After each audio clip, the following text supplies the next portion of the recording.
sometimes we only get a couple hours to prime, but we're able to do it.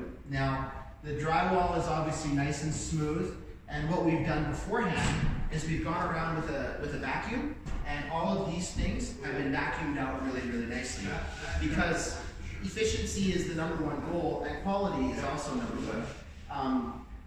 So a lot of my people who like to paint, they roll right over the plugs.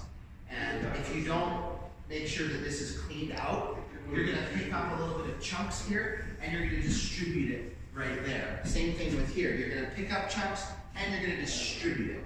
And that results in an inconsistent finish, and it's just ugly. Now, come in the corners over here, you can see that the corners, you obviously maybe can't see yet. Now you can. The corners have been vacuumed out really, really nicely. The drywallers typically leave dust in there because they don't get paid to vacuum it out. We're vacuuming it out because it just ends up in a nicer finish. So now what we're going to do is we strain all of our paint. So come check out how we strain the paint. There's a few different ways to strain the paint. You can strain it into a pail. That way you only have to strain it once. Or if you only have a gallon, you can strain it into a gallon and strain it as you need it. All paint comes chunky. Get that in your mind, and it will change your walls forever.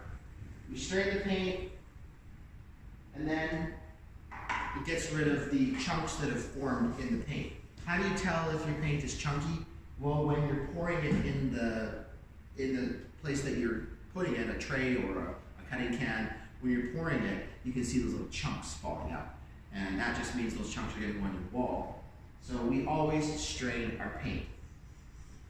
So, that is good. I'll just cut this part that's dead, but just keep it. And so now we've been lifting it up. Look at all that paint being nice and strained. This is Scott, by the way.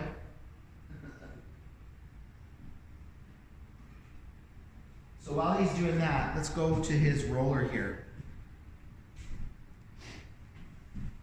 So you can see that his roller is an 18-incher.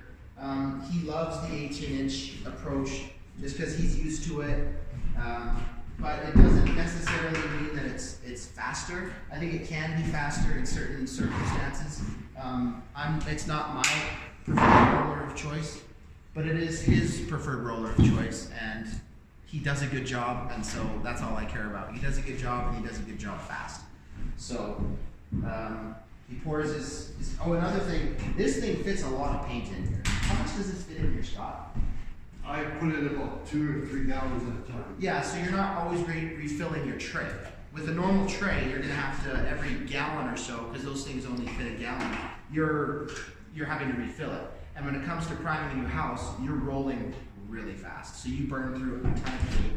And so this method, this system, results in more time rolling on the wall, less time fiddling around with straining paint and pouring paint into trays. So we're going to watch Scott do his priming, and I'm going to color commentate while he does it.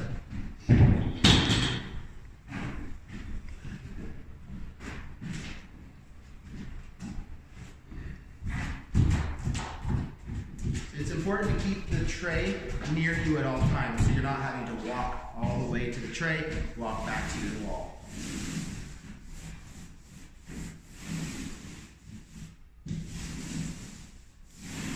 So you can break down rolling as such.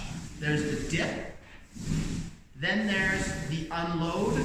The unload is one stroke, then there's the fill in, and then there's the feather.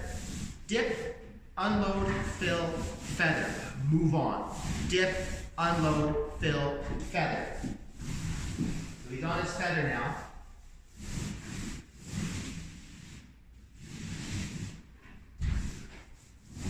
The purpose of feathering is to join it all together. You feather to join it all together. That's what I say. So dip.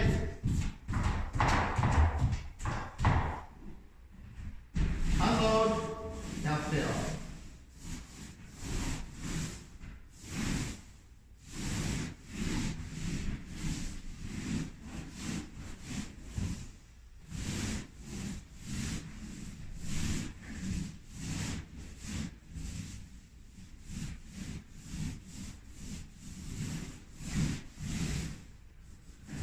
In one of my videos before, I've explained about how to create consistency on a wall. Consistency comes from rolling in a good amount of time and putting the right amount of paint on the wall. Now, feathering is super important. Now you can see that's what he's doing right now. He's feathering those ridges out. Ridges are a big eyesore on the wall.